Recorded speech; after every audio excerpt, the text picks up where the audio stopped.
नमस्कार। आज हामी एउटा निकै चाखलाग्दो विषयमा छलफल गर्दैछौँ। नेतृत्व, प्रेरणा र साइमन सिनेकको चर्चित पुस्तक स्टार्ट विथ वाइ, मतलब किनबाट सुरु गरौँ। हामीसँग यस पुस्तकको एउटा समीक्षा छ र हाम्रो आजको लक्ष्य चाहिँ यसको सार के हो र यसले नेतृत्व अनि सञ्चारलाई कसरी हेर्छ भनेर अलि गहिरिएर बुझ्ने हो। खास गरी त्यो किन भन्ने कुरा किन यति महत्त्वपूर्ण रहेछ त? हो नि, यो पुस्तकको समीक्षा पढ्दा मलाई पनि सबैभन्दा महत्त्वपूर्ण लागेको यसको मूल सन्देश नै हो। त्यो भनाए मान्छेले तपाईँ के गर्नुहुन्छ भनेर किन्दैनन्, तपाईँ किन गर्नुहुन्छ भनेर किन्छन्। एकदम सुन्दा सरल लाग्छ, तर यसले त व्यक्ति र संस्थाहरूलाई नै उनीहरूको कामको के वा कसरी भन्दा पनि त्यो गहिरो किन खोज्न लगाउँछ, होइन त? हो, ठ्याक्कै। अनि यो विचारलाई अझ प्रष्ट पार्न सिनेकले त्यो स्वर्णवृत्त या गोल्डन सर्कलको अवधारणा ल्याउनु भएको छ। याद छ? बीचमा किन मतलब उद्देश्य वा विश्वास, त्यसपछि कसरी प्रक्रिया, अनि बाहिरपट्टि के मतलब उत्पादन वा काम। त्यो वृत्त हो, सिनेकको तर्क के छ भने साँच्चै प्रभावकारी नेता वा संस्थाहरूले बाहिरबाट भित्र होइन, भित्रबाट बाहिर सोध्छन्, मतलब किनबाट सुरु गर्छन्। अनि त्यसले के फरक पार्छ त? यसले सिधै हाम्रो मस्तिष्कको त्यो भागलाई छुन्छ जसले भावना र निर्णय लिन्छ, लिम्बिक ब्रेन भन्छन् नि। त्यसैले तर्क मात्र होइन, विश्वास र वफादारी पनि बढ्छ। हामी सामान्यतया केबाट सुरु गर्छौं जुन खासै प्रभावकारी हुँदैन। यो त गजबको कुरा रहेछ। समीक्षामा पनि उदाहरणहरू थिए नि, Apple, Martin Luther king junior अनि राइट ब्रदर्सको। हो त, ती उदाहरणहरूले यो अवधारणालाई झन स्पष्ट पार्छन्। एप्पलले आफूलाई कम्प्युटर कम्पनी मात्रै भन्दैन, उनीहरूको किन त यथास्थितिलाई चुनौती दिने हो, सोच्ने तरिका बदल्ने हो। अनि मार्टिन लुथर किङको त्यो भाषण, मसँग एउटा सपना छ, योजना छ भन्नु भएन नि उहाँले? एकदम। त्यो उहाँको किन थियो, त्यो विश्वास थियो, अनि त्यसैले त लाखौं मान्छेलाई प्रेरित गर्यो नि। राइट ब्रदर्स पनि उनीहरूको किन पैसा कमाउनु मात्र थिएन नि, होइन र? उडान मार्फत मानव क्षमता विस्तार गर्नु थियो। हो, समीक्षाले पनि यी उदाहरणहरूलाई यो सिद्धान्त पुष्टि गर्ने बलियो आधार मानेको छ। अनि यी उदाहरणहरूबाटै पुस्तकका मुख्य सिकाइहरू पनि स्पष्ट हुन्छन्। पहिलो त उद्देश्यको स्पष्टता, मतलब क्ल्यारिटी अफ पर्पस। यो नै प्रभावकारी नेतृत्वको जग हो।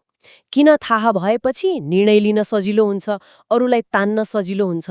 हो नि। अनि दोस्रो वफादारी र विश्वासको कुरा। मान्छेहरू त्यो उद्देश्यसँग जोडिन खोज्छन्, होइन, उत्पादन वा सेवासँग मात्र होइन। बिल्कुल। जब मान्छेलाई तपाईको किनमा विश्वास लाग्छ, उनीहरू बढी वफादार हुन्छन्, विश्वास बढ्छ। अनि तेस्रो महत्त्वपूर्ण कुरा, प्रेरणा विरुद्ध हेरफेर, इन्स्पिरेसन भर्सेस म्यानिपुलेसन। त्यो पनि निकै महत्त्वपूर्ण लाग्यो मलाई। छुट दिएर वा दबाब दिएर क्षणिक नतिजा त आउला। हो त, त्यो दिगो हुँदैन। सिनेक भन्नुहुन्छ, मूल्य घटाएर ग्राहक तान्न त सकिएला, तर उनीहरूलाई वफादार बनाउन सकिन्न। तर जब तपाईको किनले कसैलाई छुन्छ, उनीहरू आफै प्रेरित हुन्छन्, स्वस्फूर्त रूपमा। अनि यसले त नेतृत्वको परिभाषा नै फराकिलो बनायो नि। पद मात्र होइन, अरूलाई त्यो साझा उद्देश्यका लागि प्रेरित गर्ने क्षमता पो रहेछ नेतृत्व। एकदम सही। नेतृत्व भनेको अरूलाई पछ्याउन लगाउनु होइन, सँगै हिँड्न प्रेरित गर्नु हो, साझा किनको लागि। समीक्षाले पनि यी बुदाहरूलाई पुस्तकको मुख्य शक्ति मानेको छ। सन्देश प्रष्ट छ, उदाहरण सान्दर्भिक छन्, अनि निकै उत्प्रेरक पनि। तर सबै कुरा सकारात्मक मात्रै त छैन होला नि। समीक्षाले केही सीमितता पनि औल्याएको जस्तो लाग्यो। हो, त्यो पनि छ। जस्तो कि कतिपय पाठकलाई मुख्य विचारहरू अलि दोहोरिएको जस्तो लाग्न सक्छ। अनि अर्को कुरा, किनको महत्त्व त बुझियो, तर आफ्नो किन ठेक्कै कसरी पत्ता लगाउने बारे अलि ठोस व्यावहारिक तरिका कम भएको महसुस हुन सक्छ। मतलब अलि अमूर्त लाग्यो कि? खै, कसैलाई त्यस्तो लाग्न सक्छ। सिद्धान्त बुझ्न र प्रेरणा लिन यो एकदमै राम्रो छ, तर स्टेप बाई स्टेप गाइड खोज्नेलाई चाहिँ अलि अपुरो महसुस हुन सक्छ। ठिक हो। तैपनि यसको मूल सन्देशको शक्ति त कम हुँदैन होला। हुँदैन, बिल्कुल हुँदैन।